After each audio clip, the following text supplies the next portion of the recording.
So what if I tell you that someone that is earning, or you that is earning 60,000 naira every month in Nigeria as salary, is better than somebody that is earning 2,800 pounds in the UK?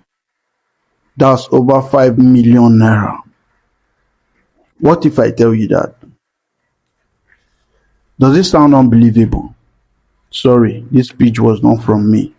Somebody made this speech. Presidential aide Daniel Bwala made this.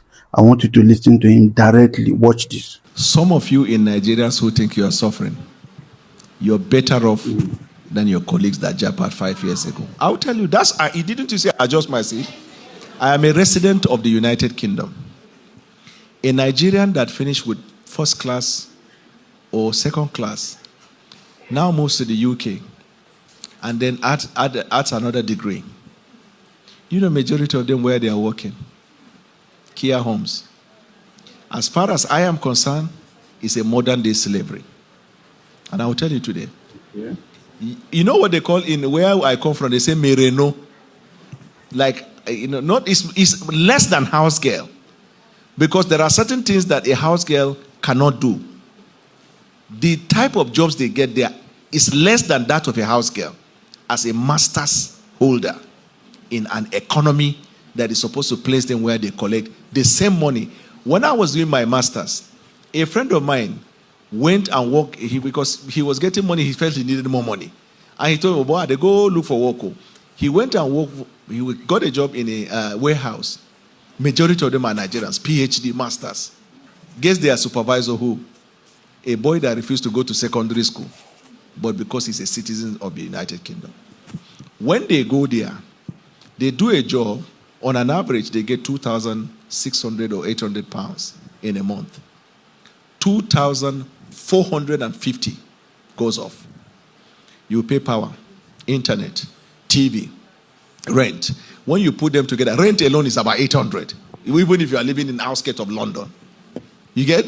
You put all of them together, then you talk about feeding and the rest. At the end of the day, what you are left with is not much. So you are forced to do 2-3 jobs. That's why recently you are seeing in London, they say somebody died by the roadside. There are conditions like that. So, I think I have a problem with Daniel Bwala. The problem I have with him is he's trying to compare a working economy, a working government to Nigeria.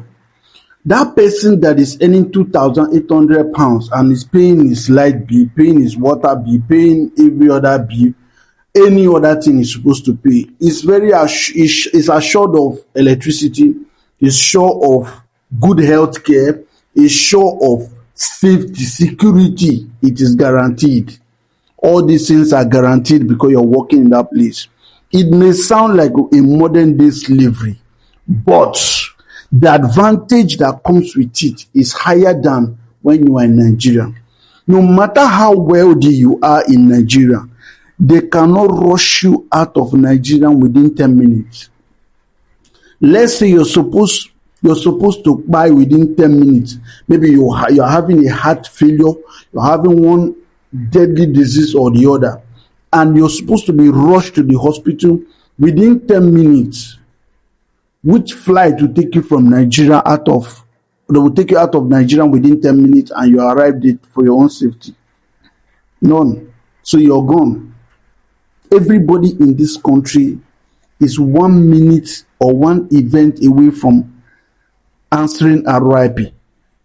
Everybody in this country, no matter how much you are, whether you're a billionaire, you're a millionaire, you're a trillionaire, it's your business. As long as we don't have working hospitals in this country, we are all under captivity. Now we still don't have good security system. We are still under captivity. So that person that is doing that slavery in the UK has advantage over you that is receiving 60,000 naira and you still cannot feed very well. How many things can 60,000 buy for you in a month? How many things? Let's say you're paying light bill of like 5,000, 10,000. You pay light bill of 5,000, how much is left? Okay, let's say you do 5,000. You're left with 55,000. How much is food? How much are you going to use to buy other things? Before you do your hand like this, that money has finished. That is how crazy it is to stay in Nigeria. So I don't buy into this ideology of trying to defend this government. I tell you that you cannot defend this government and not look stupid. Tell me that you have good healthcare, good roads, good security system that Nigerians will have to Japa, and there are jobs to do. At least there, even if you can work for somebody, you can help somebody, and they will pay you, and you're still sure of your life is secure, that you can easily call police and they respond within 10 minutes. Somebody can attack you and police will, something can happen to you and police will respond within 10 minutes. I'm not saying you cannot lose your life in the UK, but the system works faster for you compared to Nigeria. Look at what happened to Anthony Joshua a few months ago. Are you getting it? They had to fly him out of Nigeria. So this is exactly what I'm talking about.